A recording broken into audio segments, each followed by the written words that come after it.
코페르니쿠스라는 사람이에요. 이 사람은 코페르니쿠스가 과학자인데 천체를 연구하다 보니까 사람들이 얘기했던 그때까지는 지구를 중심으로 태양도, 달도, 모든 행성들도 지구는 가만히 있고 다른 게 돈다고 생각했는데 천체를 연구해 보니까 그렇지 않다는 것을 알게 되었어요. 그래서 태양을 중심으로 지구가 돌고 있구나. 이것을 발견하게 된 것이 과학에서 굉장한 혁신적인 얘기였는데, 근데 문제는 당시의 교회들은 지구 중심으로 이게 돈다고 믿고 있었어요.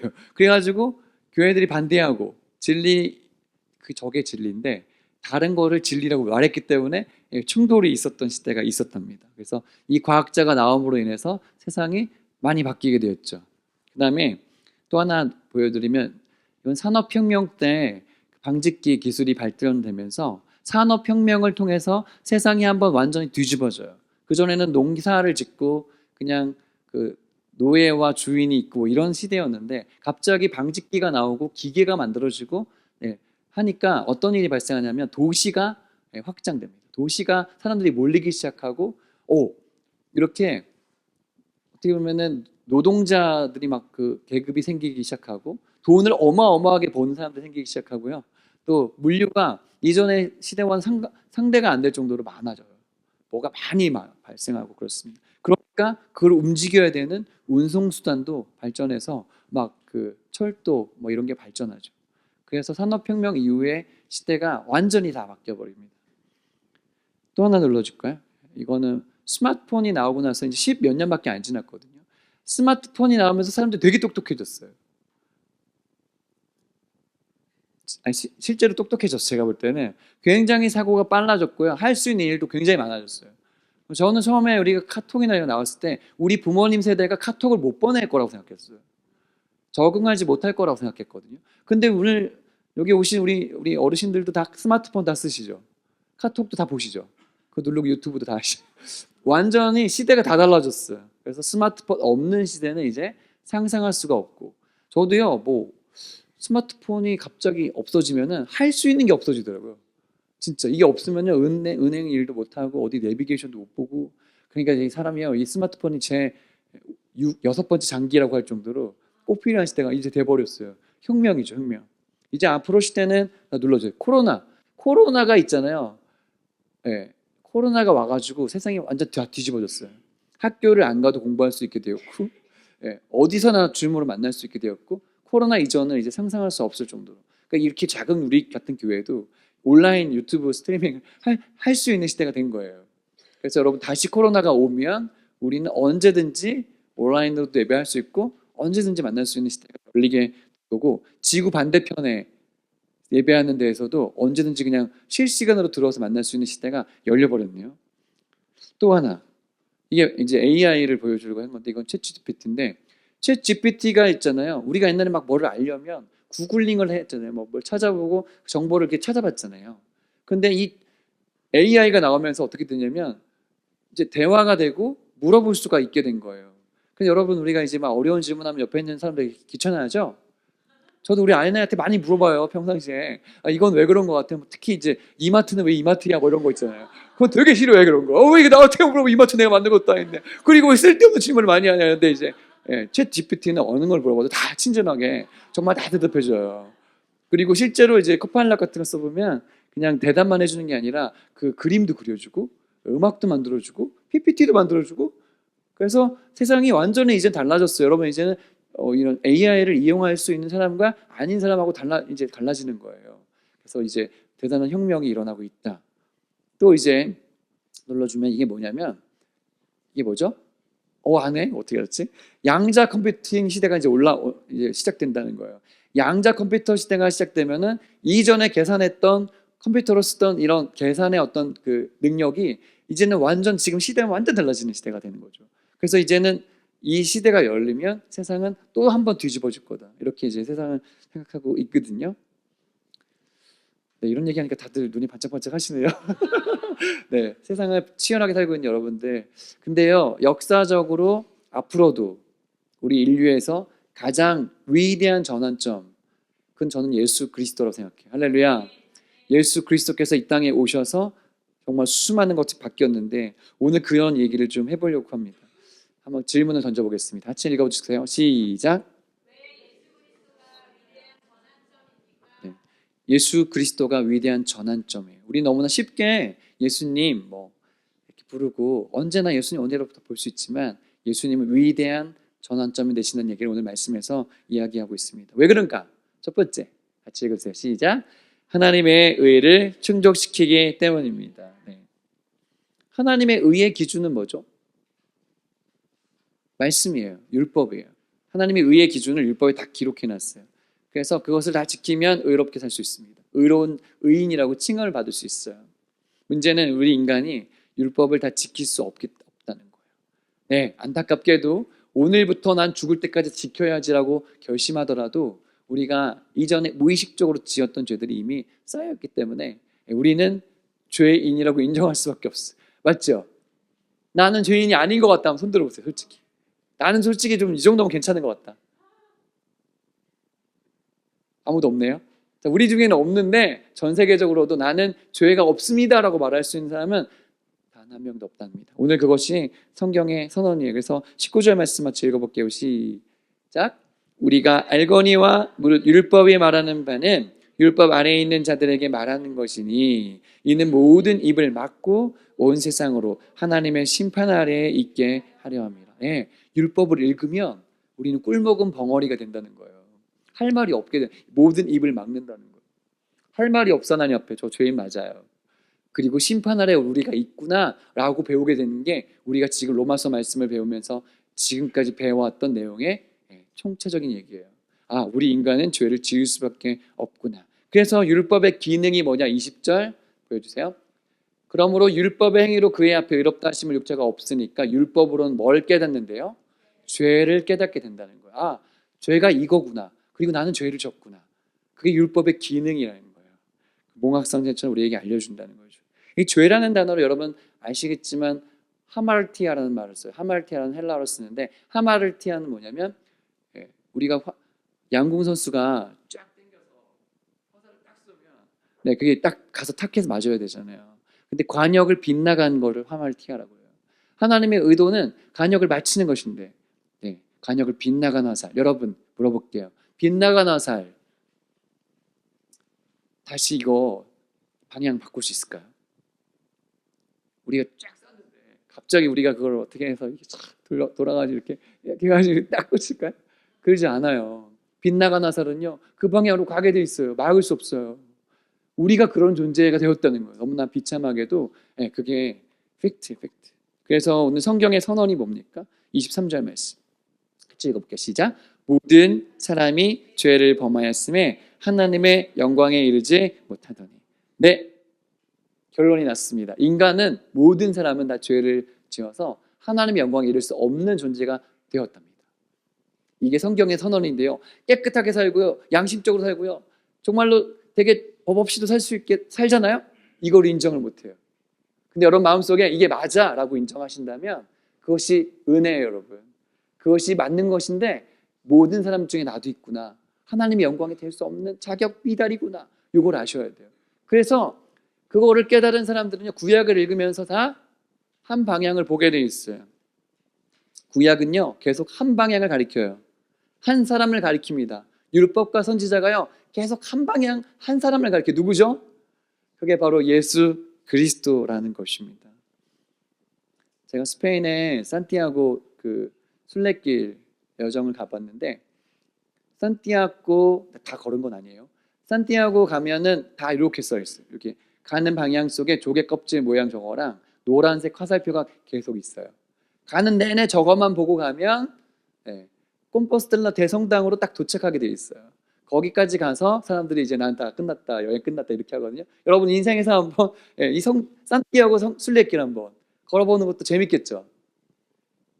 제가 가서 찍은 사진입니다. 제가 갔다는 걸 증명하기 위해서 제가 찍었던 사진입니다. 이렇게 그 대성당 앞에서 찍었는데 제가 다 걸은 건 아니지만 그 노란 색깔 화살표가 인상적이에요. 그것만 보고 가면 놓치지 않아요. 구약이 말하는 건 화살표인데 그 화살표만 보면 결론적으로 누가 나와야 되냐면 예수 그리스도가 나와야 된다는 것입니다. 여러분, 구약을 읽으면서 예수님을 발견하시길 축복합니다. 그게 바로 예수님을 가리키고 있다. 예수님이요, 왜 위대한 전환점인가 하면요, 예수님이 이 율법의 요구를 유일하게 다 완성하시고 이루신 분이기 때문에 그래요. 믿으세요? 어떻게 예수님은 다 이뤘죠? 예수님은 어떻게 인간이신데 율법의 요구를 싹 다 이루었죠?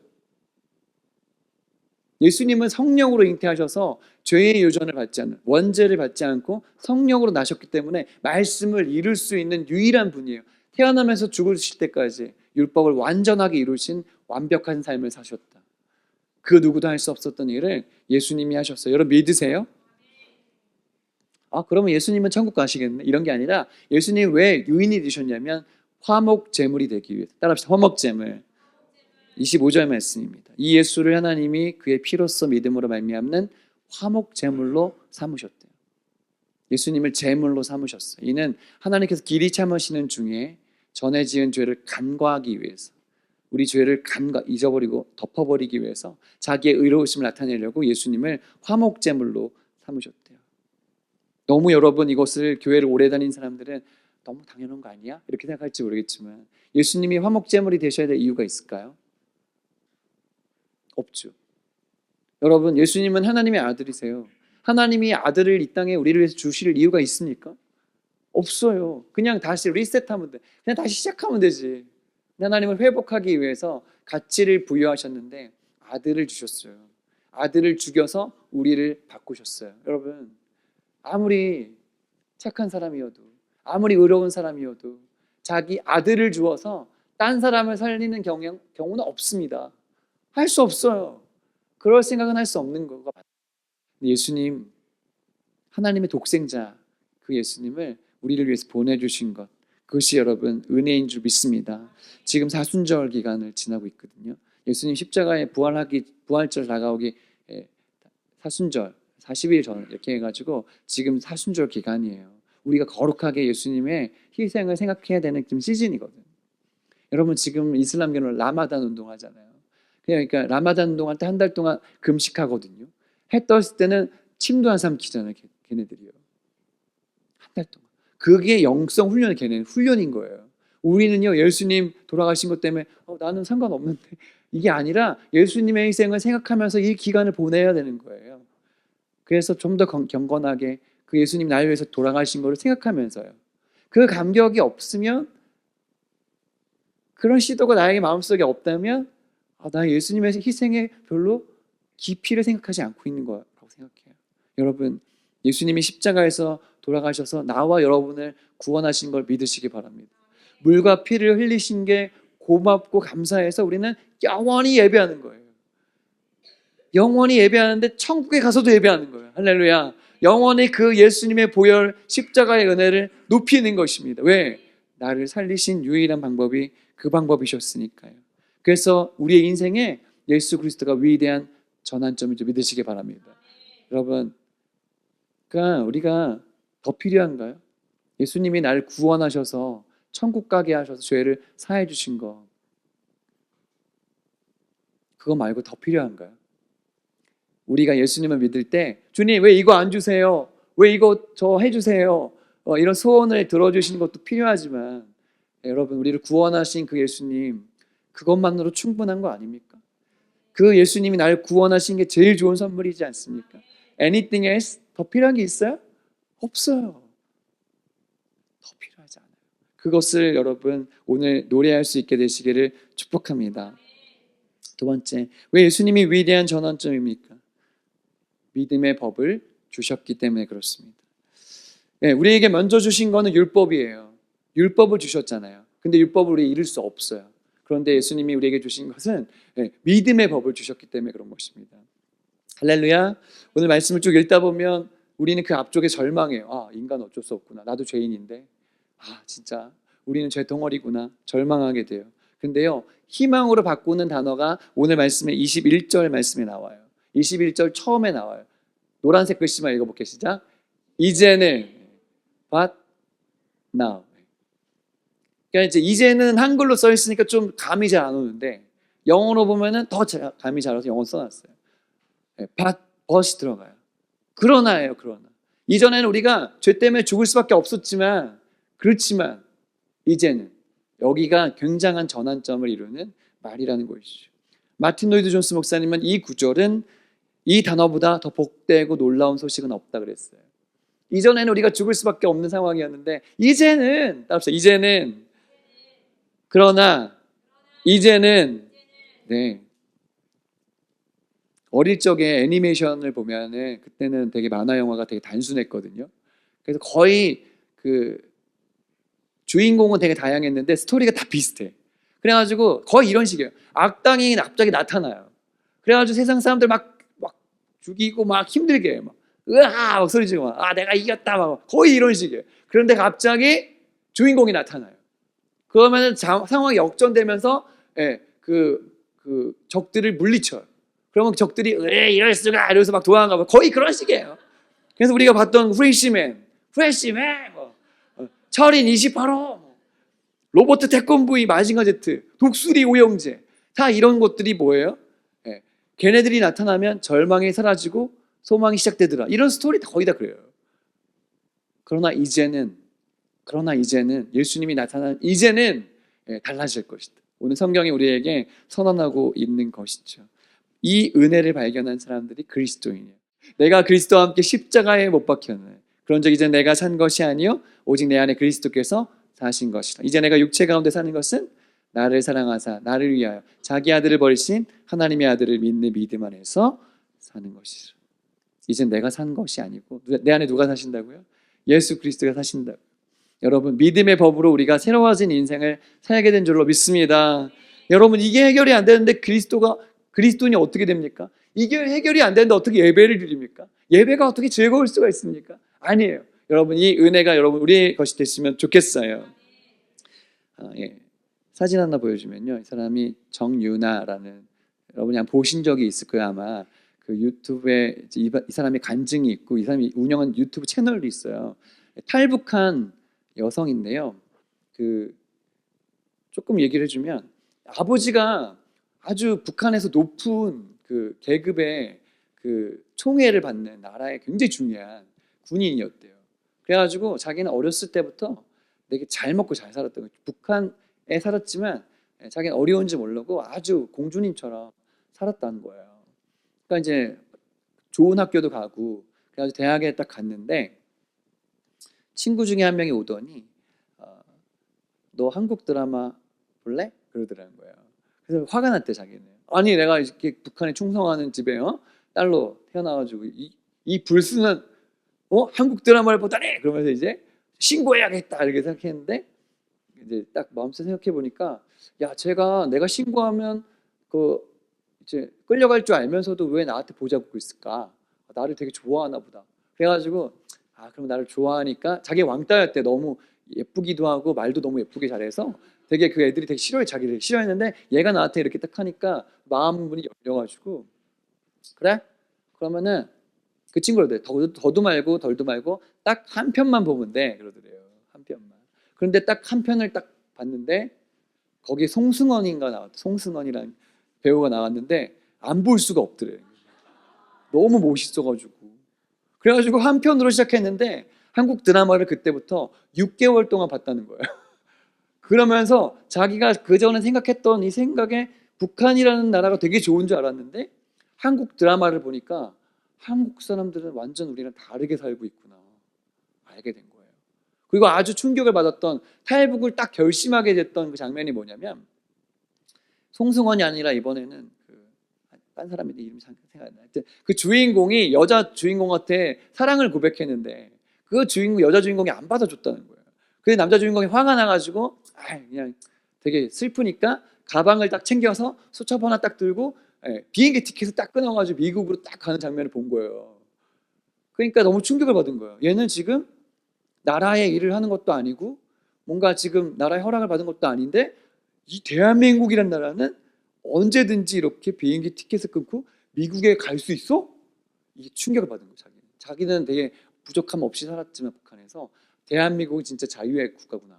그래가지고요 아버지 집에 있는 돈을 훔쳐가지고 탈출을 하려고 계획합니다. 20대밖에 안 된 이 젊은 여자애가 아버지 집 딱 보니까 딱 자고 있었는데 아버지 쫙 이렇게 새 눈 뜨고 딱 보니까 아버지가 이제 뇌물 받아가지고 이제 그게 숨기는데 그 숨기는 데가 어디냐? 천장에다가 이렇게 돈을 숨겨놓은 거 본 거예요. 그래가지고 아버지 없을 때 돈은 딱 챙겨가지고 이제 탈북을 결심합니다. 예, 얼마나 위험한 일이었는지 탈북하다 걸리면 바로 그냥 집안 3대가 다 멸종하거든요. 다 끌려가고 그러니까 목숨을 걸고 탈북을 한 거예요. 근데 진짜 그 중국으로 가는 강 건널 때도 뇌물을 쓰고 막 가는데 총알이 날라오고 굉장히 힘들었대요. 그래서 중국 가서 막 돌아가지고 태국 돌아서 한국까지 올 때 죽음의 위기를 엄청 많이 겪고 한국에 온 거예요. 왔더니 정말 믿을 수가 없더래요. 대한민국의 인천공항에 왔는데 완전히 그 궁전 같더라는 거예요.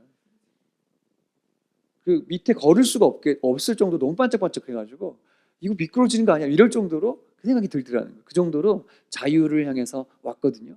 근데 이 자매가 한국에 오니까 너무 좋잖아요. 젊고 그리고 예쁘고 또 영어도 되게 잘했던 자매여가지고 인기도 엄청 많았다. 그러니까 막 맨날 이제 하나님이 나 구원해 주시고까지는 알았는데 와가지고 세상에 재미있는 게 너무 많은 거예요. 그래서 맨날 술 마시고 맨날 나이트클럽 가고 노래 부르고 춤추고 이러다가 자기 마음대로 산 거예요. 근데 어느 날 병원에 간 거예요. 얼마나 그 죽을 병에 걸렸는지 수술을 안 하면 죽는다 그랬대. 그래가지고 수술을 받는데 수술을 받고 깨어나면서 회개한 거예요. 회개. 하나님이 나를 여기까지 인도해 주셔서 엄마 아빠도 다 한국으로 오게 한 거예요. 나중에 동생까지 이렇게 자유를 주시고 은혜 주셨는데 내가 내 마음대로 살았구나. 내게 준 자유를 이렇게 마음대로 썼던 거 주님 너무너무 회개합니다. 나 자기가 죽을 병에 걸리고 수술을 해보니까 거기서 회개한 거예요. 여러분. 예수님이 우리에게 믿음의 법을 주셨는데 그 은혜를 누리지 못하고 세상이 좋아서 간 거 너무나 안타까운 일이죠. 여러분, 우리 모두에게는요 이제는 이란 타이밍이 있어야 돼요. 이제는 달라져야 돼요. 이제는 더 이상 방황할 게 아니라 이제는 주님의 뜻대로 살기로 결심하는 타이밍이 와야 돼. 할렐루야. 언제까지 가운데 서서 이렇게 할까 저렇게 할까? 아니에요. 우리 마음을 딱 정해서 이제는 다르게 살아야 된다 결심하시길 축복합니다. 24절에 보니까 그리스도 예수 안에 있는 속량으로 말미암아 하나님의 은혜로 값없이 의롭다 하심을 얻은 자 되었다. 따라합시다. 속량, 리뎀프션. 하나님께서 우리를 속량하셨다고 할 때 이 단어 뜻이 뭘까요? 이것은요 법적인 용어예요. 법적으로 우리를 의롭다고 사버리신 거예요. 그 돈을 지불한 거를 속량이라고 하거든요. 돈을 지불해서 완전히 내 걸로 사버린 게 속량이라고 하는 거예요. 예수님의 핏값으로 우리를 완전히 나의 것이야 너는 이라고 사신 거예요. 할렐루야. 포로가 주인이 딱 샀을 때 내 거야 딱 된 것처럼 예수님이 우리를 그의 피로 우리를 사셨다. 할렐루야. 그래서 우리는요 죄 아래 있었지만 1만 달란트 빚진 사람처럼 우리는 이제 완벽하게 자유를 얻고 죄에서 노임을 받게 된 줄로 믿으시기를 축복합니다. 그래서 우리는 영원히 노래해야 돼요. 영원히 예배해야 돼요. 왜요? 우리는 죽을 수밖에 없는 죄인이었으니까. 그래서 계시록 말씀에 보니까 큰 소리로 같이 읽어볼게요. 시작.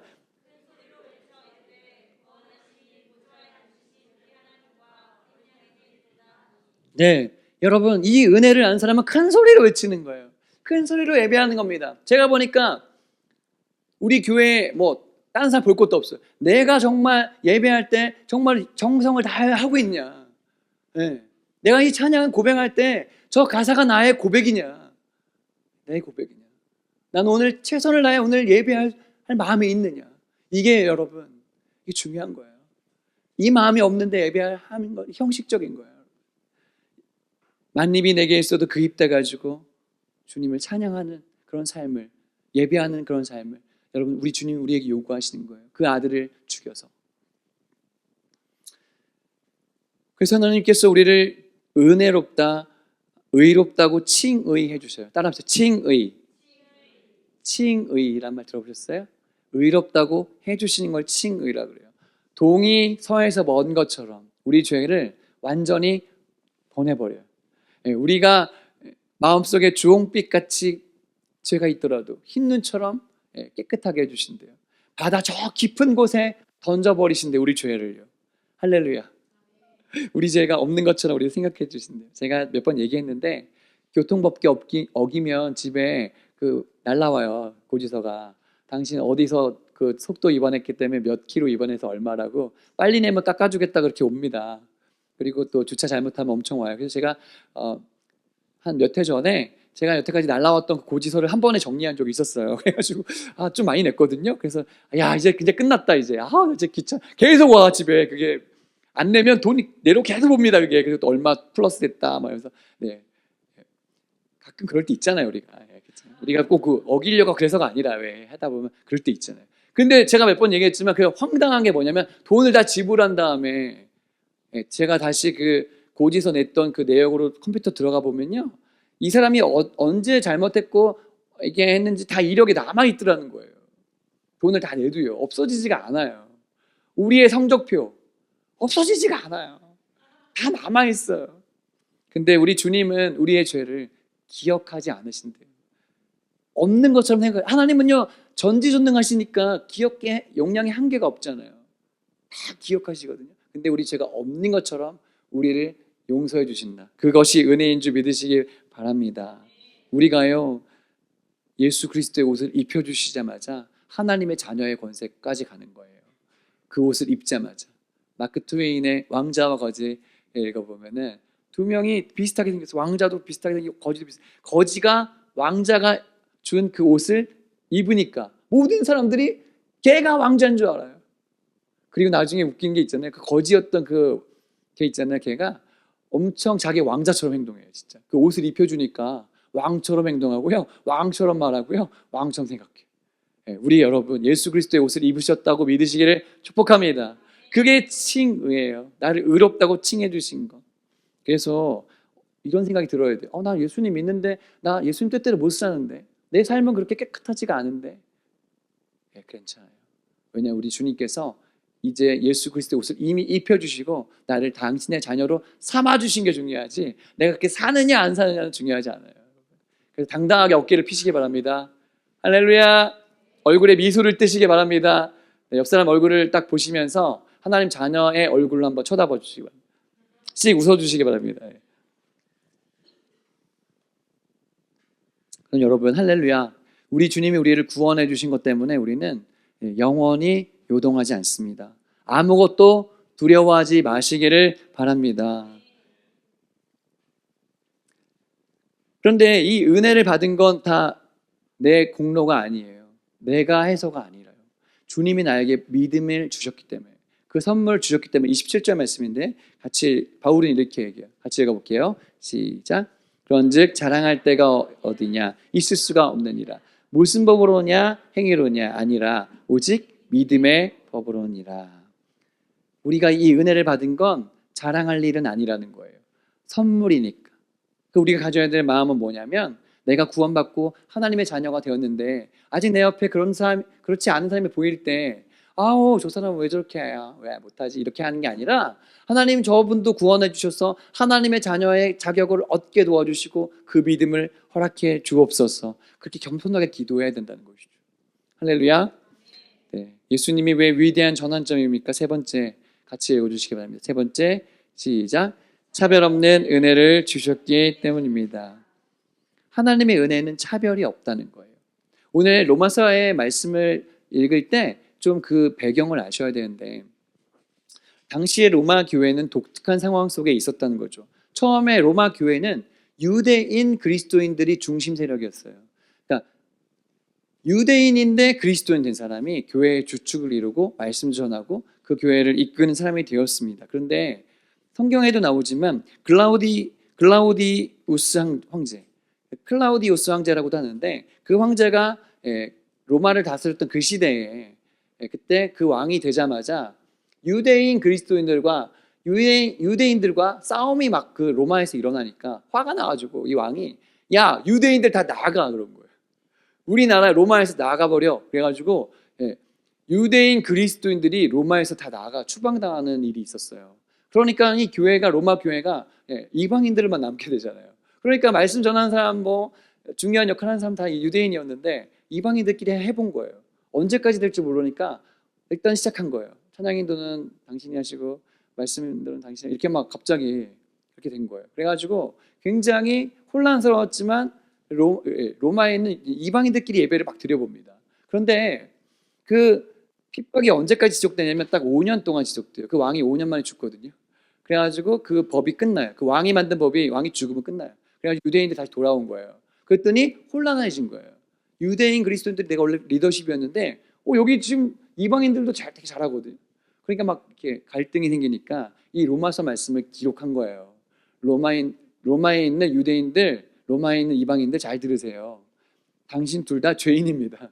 유대인이 나은 건 이거고요. 이방인들도 차별이 없습니다. 그 얘기를 지금 로마서 말씀을 통해서 해주고 계신 거거든요. 그래서 바울의 선언이 뭐냐? 하나님은 유대인의 하나님도 되시고 이방인의 하나님도 되십니다를 설명하고 있는 거예요. 그래서 말씀 읽어볼게요. 에베소서 말씀입니다. 29절 말씀입니다. 시작. 하나님은 다만 유대인의 하나님이시냐 또한 이방인의 하나님도 아니시냐 진실로 이방인의 하나님도 되시느니라. 이 이방인에 우리도 들어가 있잖아요. 우리도 들어가 있단 말이에요. 여러분, 유대인들은요 이방인들을요 개나 돼지처럼 생각해요. 지옥의 땔감으로 생각하면 지금도요. 유대인들은 자기네 그 선민의식이 너무 강해서 이방인들 쳐주지 않아요. 우리는 이방인 중에 이방인이잖아요. 하나님의 합자도 모르는 민족이잖아요. 근데 하나님은 오늘 이방인의 하나님도 되신다라고 선언해주고 계세요. 하나님의 계획은 뭘까? 유대인들도 이방인들도 다 복음 안에 들어오는 것인 줄 믿으시기 바랍니다. 에베소서 말씀에 이렇게 써 있습니다. 이제는 여기도 이제는 있네요. 이제는 전에 멀리 있던 너희가 그리스도 예수 안에서 그리스도의 피로 가까워졌다. 너희가 누구예요? 유대인과 이방인이요. 그는 우리의 화평의 신자 둘로 하나를 만드사. 둘이 뭡니까? 유대인과 이방인을 얘기하는 겁니다. 둘로 하나를 만드사 원수된 것, 중간에 막힌 담을 자기 육체로 허신 사건이 바로 이 사건이라 이겁니다. 하나님은요 차별하지 않으세요. 사람은 외모를 봐요. 보잖아요. 여러분도 예쁜 사람한테 잘해주고 멋있는 사람한테 잘해주잖아요. 하나님은 외모를 보지 않으시고 중심을 보잖아요. 소고기도 1등급, 2등급, 3등급 다 등급이 있어. 수능도 보면은 1등급, 2등급, 3등급 다 등급이 있어. 다 차별이 있단 말이에요. 그래서 외모 때문에 차별받지 않으려고 많은 사람들이 면접 보기 전에 성형수술도 하는 거 왜 그래요? 사람들이 외모를 보고 판단하기 때문에 그래요. 우리도요 미국 사람을 보면은 뭔가 좀 친절하게 대해줘. 그래도 좀 서양 사람들 만나면 이렇게 했는데 또 약간 저기 동남아시아에서 오신 분들 대할 때는 또 약간 조선족 이런 사람들 말투 쓰면은 약간 좀 그래 그러잖아요. 솔직히 그러잖아요. 우리는 그게 있어. 우리도 있단 말이에요. 세상은 다 차별이 있어요. 비행기를 타보면 확실하게 느껴요. 차별이. 이코노미를 이코노미밖에 안 타봤어요. 근데 이코노미를 타면은 줄이 길어요. 계속 기다려야 돼. 뭐 불평할 수가 없어. 근데 웃긴 거는 비즈니스 이상 타고 가면은 줄이 짧아요. 빨리 들어갈 수가 있고 빨리 나올 수가 있어. 세상에 차별이 다 있습니다. 역사적으로는요 인종차별이 있죠. 흑인이 차별받아요. 그러니까 아프리카에서 멀쩡히 살던 사람들이 제국들에 의해서 막 잡혀가지고 막 팔려나가서 의로 산단 말이에요. 자기들 그렇게 안 살았는데. 인종차별이 있었어요. 미국에도 인종차별이 있었고요. 지금은 인종차별이 표면적으로 없지만 한국 사람들이 미국 처음 갔을 때 지금도 사실 주류 안에 들어가기 굉장히 어렵죠. 차별이 다 있는 거예요. 한국에 온 이주민들은요. 여기는 한국에 오면 우즈베키스탄이나 뭐 있잖아요. 많잖아요. 요즘에 엄청 많아요. 그 주류에 들어오기가 어려워요. 그렇죠? 쉽지 않습니다. 남자와 여성의 차별도 여전히 존재합니다. 여자라는 이유만으로 교육을 받을 기회가 박탈당했던 시대가 있었어요. 우리 어머니 세대들은 여자이기 때문에 차별받은 게 있었어요. 학교도 안 보내주고 잘 안 해주고 아들한테만 잘해주는 남아선 사상이 있었습니다. 옛날에는요 교회에도 있잖아요. 교회에도 이렇게 교회 한 자리에 남자와 여자가 같이 앉지 않았어요. 어떻게 하냐면은 목사님이 이렇게 있으면 커튼이 가운데 있고 한쪽에 남자, 한쪽에 여자 이렇게 앉았어요. 그래서 기역자 교회라고 한국에 있어요. 이렇게 모양이 기역자예요. 이쪽에 남자, 이쪽에 여자. 이렇게 목사님 가운데 있어서 다 볼 수 있고 이렇게 되어 있는 그런 시대가 있었습니다. 여전히 차별이. 인도는 법적으로 차별이 없지만 카스트 제도가 있죠. 4개의 계급이 서로 차별을 하는 것들이 여전히 존재한다고 합니다. 지금 장애인들을 볼 때도 우리가 차별하잖아요. 장애인들에게 여러분 잘해줘야 되는데. 지역적인 차별도 있어요. 호남이냐 경상도냐 뭐 다 차별한단 말이에요. 지방에서 왔냐 서울 사람이냐 뭐 차별합니다. 제가 목사님 신학교에 갔더니 저는 우리 아버지가 목사가 아니어가지고 그냥 순수한 마음으로 사명받아서 갔는데 신학교 갔는데 딱 가자마자 차별이 있다는 걸 알게 되었어요. 목회자 되는 것도 다 성골, 진골 그리고 잡종이 있구나. 성골, 진골은 뭐냐면 어머니 아버지가 이미 목사님이야. 그리고 어느 교회 큰 교회야 막. 그리고 이게 이제 나중에 결혼할 때 양가가 다 만약에 목사님 가문이다. 이러면 이제 엘리트 코스로 쫙 갑니다. 제가 진짜 깜짝 놀란 게 학교 생활도 좀 별로고 공부도 잘 못하고 성격도 안 좋아. 그런데 얘네들이 다 미국에 가서 유학을 하고 박사학위 받고 아버지 교회로 딱 들어가요. 아니면 아버지가 아는 분의 딱 그 교회로 그냥 바로 다이렉트로 갑니다. 다 정해져 있더라고요, 코스가. 차별이 있더라. 진짜 속상한 일인데 있어요. 근데 우리 하나님 아버지는 제가 무슨 얘기하는 거냐면 이 세상은 차별이 있다는 얘기를 하는 거예요. 근데 우리 하나님 아버지는 차별하지 않으신다고 하니까 얼마나 감사합니까? 그래서 차별금지법은 뭐 진보를 외치는 사람들이 만들려고 하는 그런 게 아니라 우리 하나님이 이미 만들어 놓으신 법이에요. 차별금지예요, 우리 하나님은요. 할렐루야. 그거를 이제 약간 성소수자들의 그 특권으로 만들려고 하니까 그게 문제가 되는 거죠. 하나님은요, 열방을 구원하시고자 이스라엘 사람들을 넘어뜨리시고 우리를 다 이방인들을 구원하신 다음에 하나님의 계획은 다시 이스라엘을 회복하는 계획을 갖고 계세요. 이게 하나님의 마스터 플랜이거든요. 우리나라 얼마나 감사합니까? 수천 년 동안 우상 숭배하고 하나님 원하는 거 하나도 안 한 민족이잖아요. 1800년대 끝에 정말로 하나님 품속에 제일 좋은 선교사님들을 딱 보내셔가지고 그때 한참 미국에 막 부흥운동이 일어났을 때 미국 사람들의 가슴에 젊은이들 가슴 속에 복음의 불이 활활 타오를 때 어디로 가야 되지? 그때 하나님 품속에 제일 좋은 선교사님들이 대한민국 저희 갓쓰고 예수 귀신 믿는 사람들 다 죽여야 된다 말하는 그곳에 목숨을 걸고 수많은 아이들이요 이 땅의 풍토병 때문에 그냥 다 죽어가면서도 한국 땅에 와서 복음의 씨를 뿌려가지고 여러분 우리나라가 지금 100 몇십 년 만에 이렇게 기독교 국가처럼 된 거 너무나 감사한 일 아닙니까? 그리고 우리가요 정말로 세계 선교사를 막 보내가 세계 선교를 주도하는 민족이 됐다는 거 하나님의 놀라운 계획인지 믿으시기 축복합니다. 예수 그리스도를 만난 민족이 얼마나 축복을 받는지 우리 민족이 증인이에요. 증명하고 있습니다.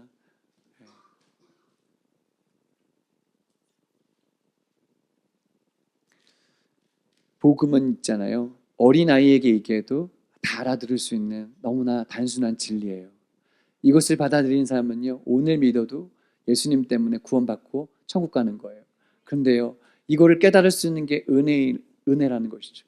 여러분 그것을 깨달을 수 있는 은혜가 저와 여러분의 것이 되시기를 예수님의 이름으로 축복합니다. 방황할 필요가 없어요. 인생의 방황을 끝내는 유일한 이름 예수 그리스도가 삶의 위대한 전환점이 되시기 때문에 그렇습니다. 제가 어저께 누구랑 통화하는데 우리 집사님 중에 한 분이 자기가 보고서를 열심히 쓰고 있다고 얘기했어요. 자기가 보고서를 썼는데 그 보고서를 잘 쓰면 그 한 편의 보고서로 20억, 30억, 40억의 돈이 왔다 갔다 하는 그런 거라는 거예요. 그래서 제가 깜짝 놀란 게 뭐냐면 이 보고서 한 편이 굉장히 가치를 갖고 있구나. 그런데 핵심이 뭐냐면 어렵게 쓰면 안 된다는 거예요. 리더가 잘 이해할 수 있게 잘 써서 잘 설득할 수 있도록 잘 써야 간결하게 잘 써야 된다는 거예요. 그게 포인트라는 것입니다. 생각했어요. 저는 오늘 말씀을 준비하면서 이런 생각을 한 거예요. 이 복음 오늘 말씀 읽은 게 이 로마서에서 정말 핵심 중에 엑기스 중에 복음의 엑기스 중에 엑기스인데 이거를 어떻게 전할 수 있을까? 이걸 어떻게 잘 설명할 수 있을까? 제가 설명에 너무 한계를 느끼는 거예요. 주욱의 목사라는 이 사람은 이 말씀을 가지고 요리할 때 야, 이 정도밖에는 준비 못하는 게 너무 안타까운 거예요. 이 재료가 너무 좋은데. 셰프들 있잖아요.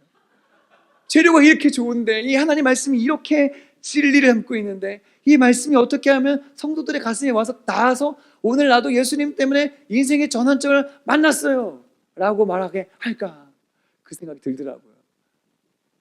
40억 50억의 가치보다 더 큰 예수 그리스도의 이름을 어떻게 우리 가슴에 심어줄 수 있을까?